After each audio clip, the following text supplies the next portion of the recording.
Shalom semua, saya berharap Anda semua dalam keadaan yang baik dan tetap teguh di dalam iman kita mengikuti Tuhan Yesus.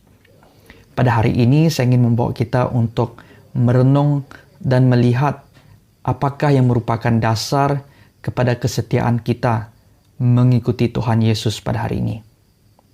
Kalau kita melihat sepanjang perjalanan hidup kita sehingga pada hari ini, pasti kita telah melihat banyak kegagalan dalam kesetiaan. Apalagi kesetiaan kita terhadap Tuhan. Dan Tuhan pasti tahu sejauh mana kekuatan kita, sejauh mana kepandaian kita, dan sejauh mana kemampuan kita. Tuhan tahu batas kita. Tetapi manusia ingin menjadi lebih pandai daripada Tuhan. Mereka fikir bahwa mereka mampu melakukan semuanya. Mereka fikir bahwa mereka lebih kuat dan mereka mampu melalui setiap masalah yang mereka hadapi. Sehingga dalam kehidupan mereka sebagai seorang Kristen pun, mereka sangat yakin dengan kekuatan dan kepandaian mereka sendiri bahwa mereka dapat melalui semua ini dalam mengikuti Tuhan Yesus. Sehingga ini melahirkan sebuah Kristen atau orang-orang Kristen yang fanatik, orang-orang Kristen yang tidak berhikmat. Dan kesetiaan yang seperti ini adalah kesetiaan yang didasari dengan sikap-sikap ego, kesombongan, dan juga orang yang tidak mau merendahkan diri atau merendahkan hati mereka. Karena mereka akan melihat orang lain dan menghakimi. Mereka akan melihat, oh, lihat saya adalah orang yang setia, saya adalah orang yang kuat pergi ke gereja. Saya tidak pernah meninggalkan Tuhan dan sebagainya. Saya adalah orang yang sangat setia. Sehingga kesetiaan mereka didasari dengan kesombongan dan tidak pandai merendahkan hati. Dan kita tahu bahwa dasar seperti ini adalah dasar yang lemah. Dasar kesetiaan yang lemah.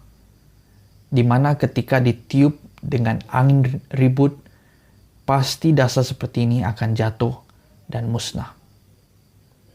Hal yang sama dalam sebuah cerita yang dapat kita ambil di dalam kitab Markus bab yang ke-14.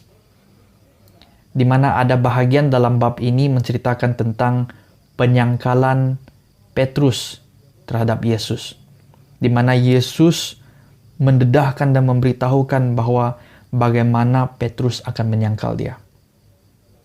Kalau kita dilihat dalam ayat 26 hingga 31, itulah bahagian yang menceritakan. Tetapi saya ingin membaca daripada ayat yang ke-29 hingga 31. Kata Petrus kepadanya, "Biarpun mereka semua tergoncang imannya, aku tidak." Lalu kata Yesus kepadanya, "Aku berkata kepadamu, sesungguhnya pada hari ini, malam ini juga, sebelum ayam berkokok 2 kali, engkau telah menyangkal aku 3 kali." Tetapi dengan lebih bersungguh-sungguh, Petrus berkata, "Sekalipun aku harus mati bersama-sama engkau, aku tak akan menyangkal engkau."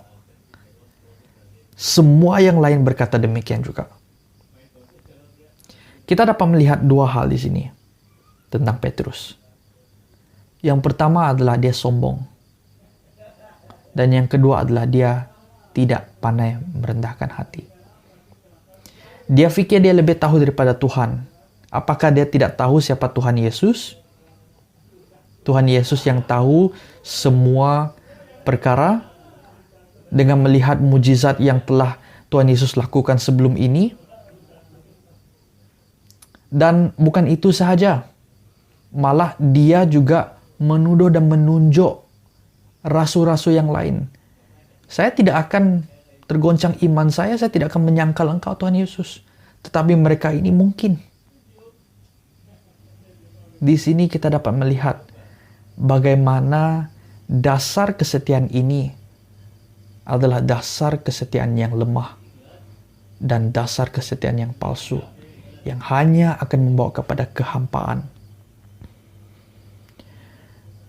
Kita mungkin fikir dan kita mungkin yakin bahwa kita tidak akan melalui masalah-masalah seperti ini. Kita tidak akan melakukan hal-hal seperti ini. Tetapi belajarlah. Belajar daripada kisah Petrus. Untuk senantiasa merendahkan diri kita. Merendahkan hati kita.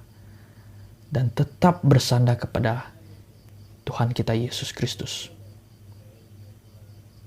Karena apapun situasi yang kita akan alami dan lalui, kita tidak tahu kecuali Tuhan. Jadi marilah kita mempunyai dasar seperti ini dalam kesetiaan kita terhadap Yesus. Tuhan memberkati.